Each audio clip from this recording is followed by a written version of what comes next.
Good morning, everybody, and happy July. We are officially in the summer of New York City, and it's going to be absolutely amazing. We have some great news to go over today about some of the great summer activities that are happening in the next few days and beyond in August. But first, let's talk about yesterday. We passed a historic city budget. I want to thank Speaker Corey Johnson and everyone at the City Council. Amazing work. This represented an extraordinary investment in working families. This was a time to focus on getting money in the hands of working people who needed it as part of our recovery. This was a time for redistribution of resources to where they're needed most to address the disparities that we saw in the COVID crisis. This was a time to do things differently and forcefully to have an impact, and that we did. This budget is really going to be profoundly important in the recovery of New York City, and I'm confident it's going to help us move forward, bring back our economy, bring back our jobs, bring back our revenue. Very powerful budget, and one that doubled down on reserves in a fiscally responsible manner. So thank you to the City Council. Once again, a big step forward. Now, yesterday we also had a real challenge with the heat, and we had a moment yesterday where a real concern was raised by Con Edison, because after days and days, the impact of the heat was growing, and we hit a record high yesterday at LaGuardia Airport for that day, for June 30, a record high of 98 degrees. Con Edison informed us that there was a problem brewing and that their capacity was being pushed to the brink, and we had to do something quickly. I made the decision to alert all New Yorkers and to send out a cell phone alert. That was, I think, crucial to informing New Yorkers of what you could do to make a difference, and you did. I want to thank all New Yorkers. You stepped up. We said we got a problem, we need everyone to help. People did. We put out the alert. I did the press conference. We put out the alert in the 4 o'clock hour.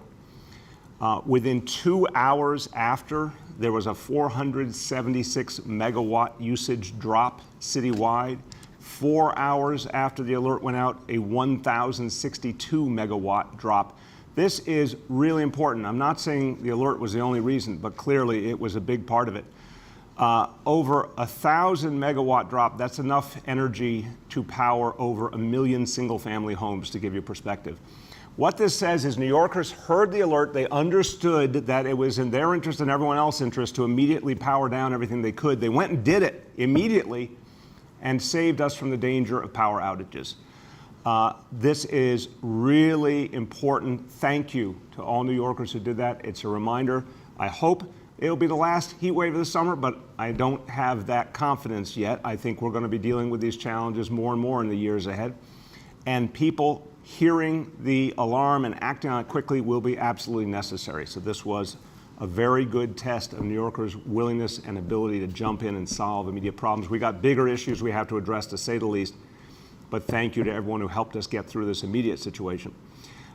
We know this is all about the climate crisis. We know this is about global warming. That's why we're having these challenges, and that's why it's so important what we announced earlier in the week, the Climate Solutions Center that will be built on Governor's Island and will be the global center for innovation research in fighting climate change. Crucial, crucial development for the future of this city. All right, now, I promised you that we would talk about some great events coming up. And first of all, our homecoming concert. We've announced that this will be in August. A lot of details to come, but it is going to be a great moment for the city, marking our rebirth, marking our comeback. And it's going to be one of the greatest Central Park concerts in history. This is something you do not want to miss. This is something for the ages. A lot more details to come, but I can confirm 3 pieces of information now that I think is going to be really exciting to New Yorkers. 3 amazing artists have stepped forward and said they want to be part of the comeback in New York City. They want to help us do this, and we're just really appreciative to all 3 of them. First of all, proud son of Queens. He is an American legend. He gave extraordinary Central Park concerts in 1981 and 1991. Paul Simon will be one of the headliners of this amazing homecoming concert. Second, she is a great example of an artist who started at the grassroots, came to fame through American Idol, became a Grammy winner and an Oscar winner, someone who captures the grit and determination that we're all feeling as we fight through this crisis. Jennifer Hudson will be another one of the headliners of this amazing concert. And he just did something amazing by bringing back his show on Broadway and starting the Broadway rebirth. He is beloved in New York City in an extraordinary way, even though he happens to come from Jersey. No one's perfect. He is amazing. And I've loved his music from the first moment I heard it, and I know so many others have as well. The boss, Bruce Springsteen, will also be performing and headlining our amazing homecoming concert. More to come, a lot more to come. We'll be announcing the full lineup and a lot more details soon, but get ready for a concert for the ages and a big part of the rebirth of New York City and the summer of New York City. Okay, now why is all this happening? Because you went out and got vaccinated. The only reason we're able to give you all this good news is because people got vaccinated. As of today, 9,303,347 doses administered. Absolutely amazing. We got to do more and more and more. The vaccine effort will continue to roll on, including over the weekend, the 4th of July weekend. The vaccination buses and vans will be out where people are. Locations all over New York City bringing vaccine to the people. Please, if you haven't gotten vaccinated yet, this is your chance. Places like Highland Park in Brooklyn, Orchard Beach in the Bronx, the Park of the Americas in Queens, and many more. When you see that bus or van, if you haven't gotten vaccinated, if a member of your family hasn't gotten vaccinated, let's do it now. As Dr. Choksi said the other day, don't run, don't walk. Run, don't, I can get the Dr. Choksi quote right, I can do this. Run, don't walk. Get vaccinated. This is how we keep the city safe. This is how we build the summer of New York City. Now, this weekend, of course, we look forward to it every year. July 4th was different last year. I really want to thank Macy's. They did something really special nonetheless. It wasn't everything we were used to, but they did something great to mark 4th of July and to give us hope. But this year, the Macy's Fireworks Show is back full force. We're so excited about it. It's going to be amazing. It's going to be energizing. It's going to be another mark of our rebirth. We want to make sure it goes well. We want to make sure people are safe in every way. There will be dedicated viewing areas. There'll be street closures, lots of precautions being taken by the NYPD to make sure everyone is safe. And I want you to hear about these plans because there's no department in the world that does a better job planning to protect people at these major, major milestone events. No one does it better than NYPD. My pleasure to introduce Chief of Patrol, Juanita Holmes. Thank you, Mr. Mayor. Good morning, everyone. This time last year, our city was enduring one of the most challenging times in its entire history. Our 4th of July celebration was unprecedented for being scaled back to basically a virtual event. Well, this year is different. Today, at long last, we are ready for a real celebration to come together with other fellow New Yorkers and have a good time. And this year is special. The 4th of July celebration will be unprecedented once again, but this time for all the right reasons. For its size, its splendor, and hopefully its crowds. And rest assured, NYPD will be right there with you, working to ensure that everything goes well. To that end, it is important for New Yorkers to know, at this time, there are absolutely no credible threats regarding the 4th of July fireworks celebration. Our intelligence and counterterrorism bureaus are working around the clock, constantly monitoring the threat stream in conjunction with our federal partners. Information sharing is seamless, and always we remain nimble and stand ready to respond to any issue that may arise. We will have officers virtually everywhere throughout this event, but we will also rely on all of our fellow New Yorkers. You are our force multipliers, so if you see anything, please just alert your nearest officer. Thank you.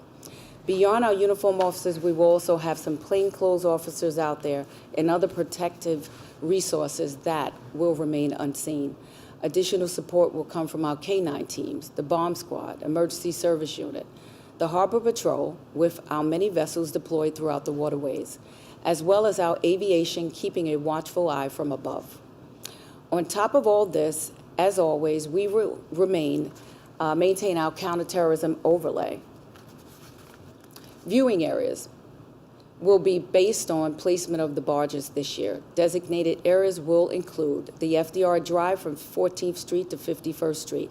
Access points will be 14th Street, 23rd Street, 34th Street, 48th Street, and 31st Street, What we're asking is that you be very mindful of what you bring to these sites. There will be detectors there, metal detectors. Everyone will be searched at these particular access points.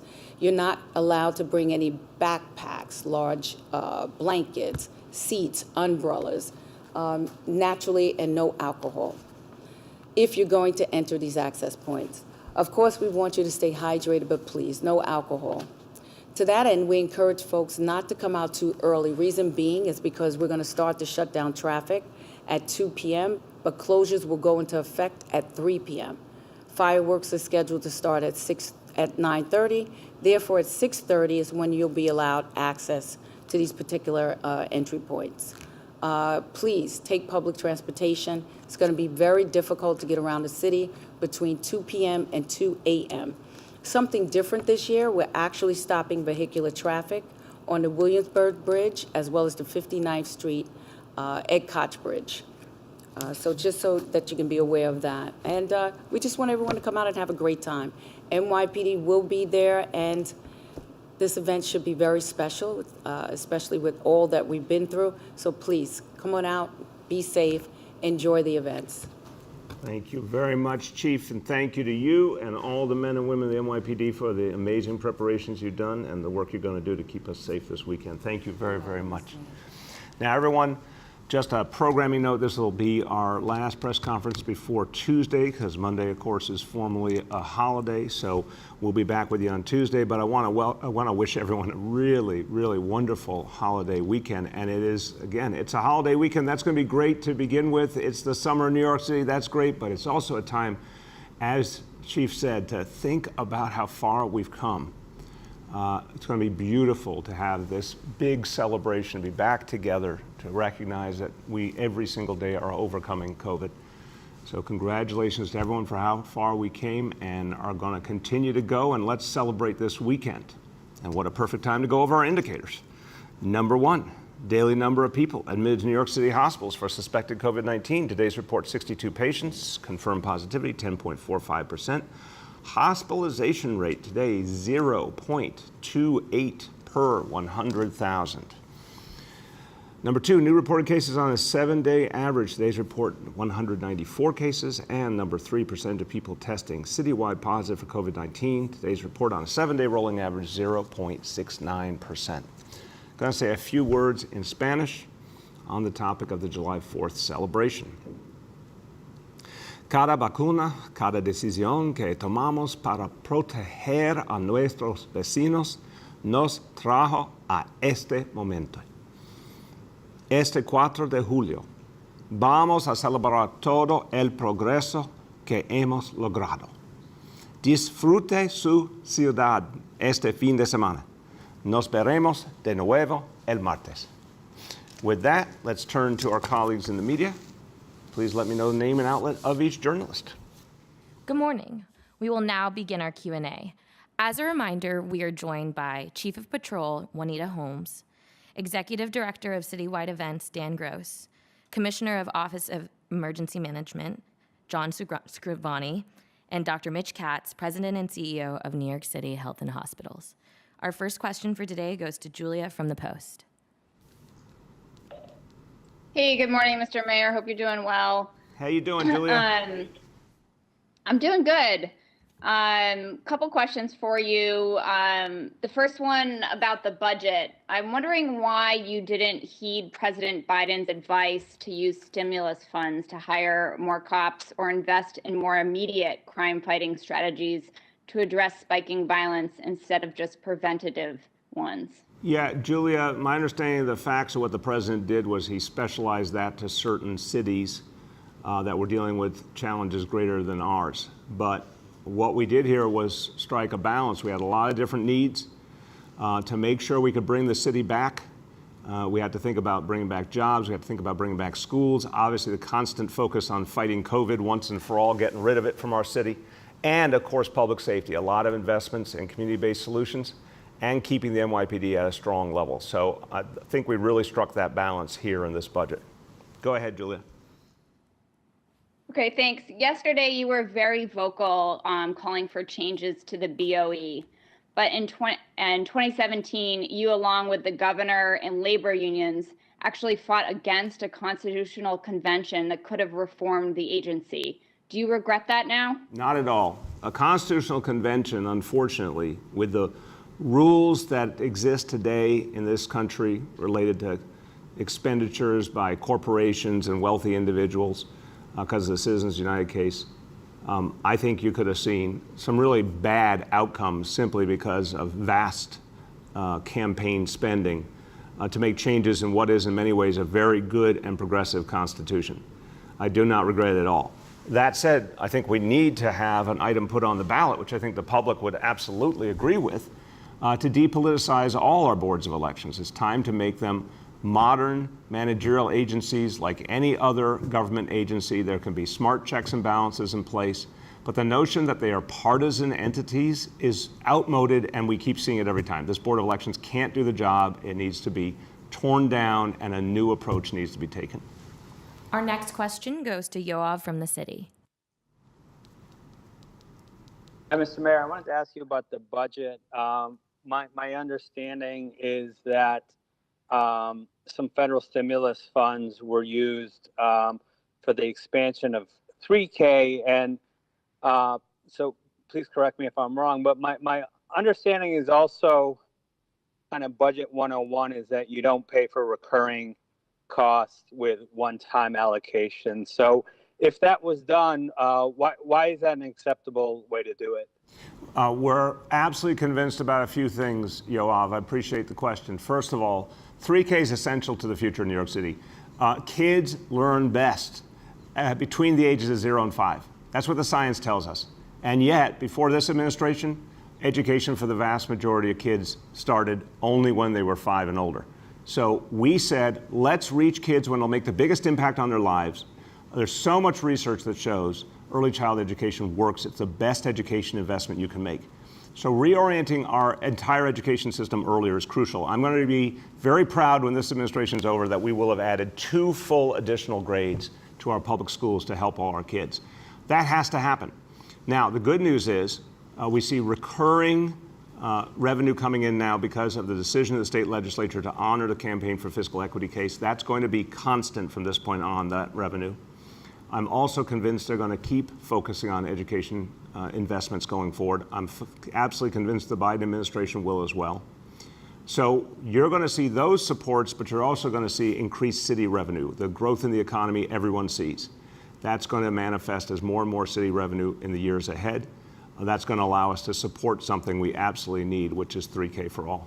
Go ahead, Yoav. And relatedly, when you announced the expansion of 3K, that you were going to resume the expansion, there were questions raised about the lack of special ed seats for 3K students, and you said essentially it's something you're working on. What's the solution there? Are you going to make those students whole before you expand to other districts? In the expansion, and it's in the budget now, something we worked on closely with the City Council, we are going to provide support now for special ed kids in pre-K. It will take the next year to phase in, but it's there, it's budgeted, we intend to reach every child. This is something we needed to get to, and we now have the resources to do it, and that's now a priority for our administration.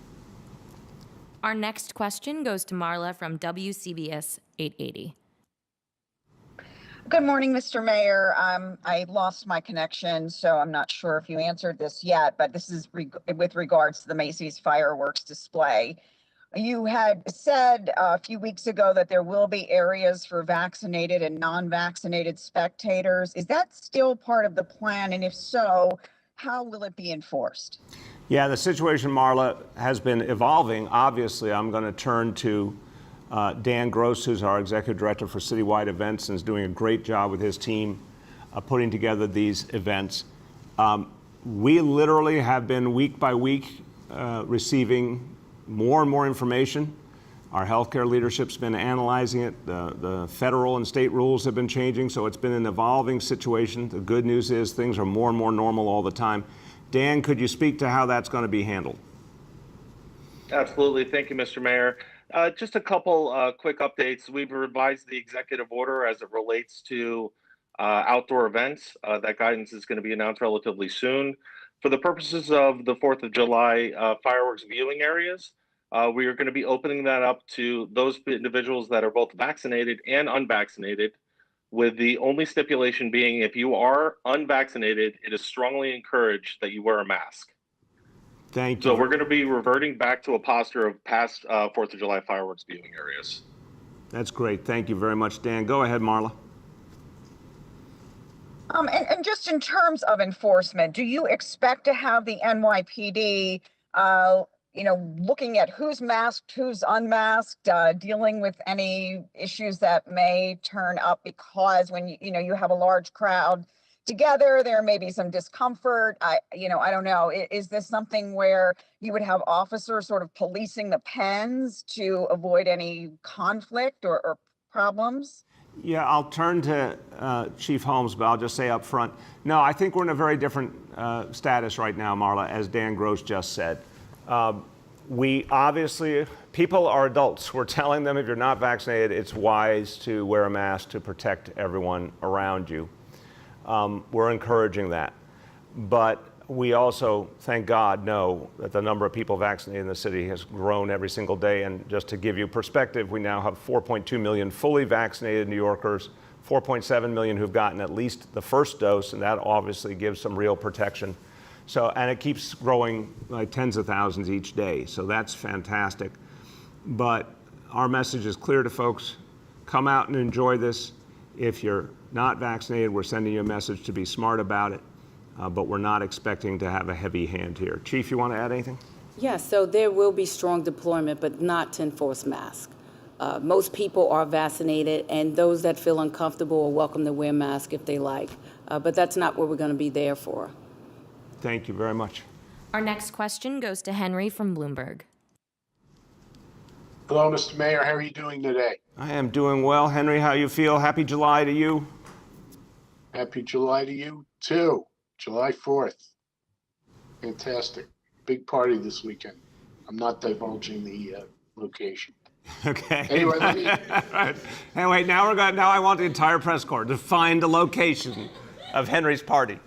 That's a challenge, everyone. It won't be too difficult. I wanted to ask you a little bit more about this concert, which sounds like a fantastic event. And I have several questions. I hope you'll indulge me with a few questions and maybe not even give me a second, but I need to ask a whole bunch, and I'll just go through them. Is it definitely going to be on the Great Lawn? What kind of efforts are you going to make to control the crowd? How big a crowd do you expect? Is the city going to sell TV rights and maybe raise some revenue or use it to turn it into a charitable event of some sort? And how many other acts and how long an event do you anticipate this going? All right, I'll take that as one big composite, two questions. And what I'll say is on some of those, we're going to come back. Dan Gross can answer some of those. I'll give a quick frame. Definitely more acts coming. This is amazing what we have already, but definitely more to come. It's going to be one of the greatest concerts ever in New York City. I'm not making that up. It's going to be very, very special. We do obviously want to see a big crowd experience this. We're going to do it in a safe manner. We're talking about August, so we intend to get a lot more people vaccinated between now and August and use every opportunity to continue to make people safe. But this is meant to be an event for a large crowd. We'll come back to you on the TV rights and things like that. But in terms of the physical location and approach, Dan Gross, why don't you pick it up from there? Certainly. Thank you, Mr. Mayor. So at the Great Lawn, the maximum capacity there is 60,000 people, which is standard for any large-scale event that happens there. There's certainly a number of questions that you had, Henry, which more details were to come. But it's going to be the same setup that you would see at your other standard events. So, for example, Global Citizens or anything in years past. So, but we're very excited, and it's going to be a historic event, to say the least. Well said. Okay, next. Our last question for today goes to Ruvain from Hemodia. Good morning, Mr. Mayor. I think you're enjoying a cooler day in New York now, huh? Let me tell you, Ruvain, I was ready for a cooler day. We're getting there. How you been? Now, don't be insulted, but I'm definitely going to Henry's party. Yeah, you should. You should. It's the place to be. Yeah. So I just wanted to ask if you could take us through your thought process. Last year, you joined the defund movement, and then now you're restoring funding to the police department. If you could just take us through your thought process there, and if maybe Chief Holmes can jump in also on that. I think the question, although I know you mean it from the heart, I don't think it captures what happened, so I'll say it in my own words. Last year, in a moment where people are going through tremendous pain and trauma on so many levels, there was a deep desire to see investments in young people. We focused on that. We did take some resources from NYPD and focused it instead on the needs of young people. That was, I think, the right thing to do at that moment. We also said, what are things we can do with civilians that make more sense? We've done a series of things, most recently having mental health calls that go to 911 that don't involve any violence handled by civilians instead of police.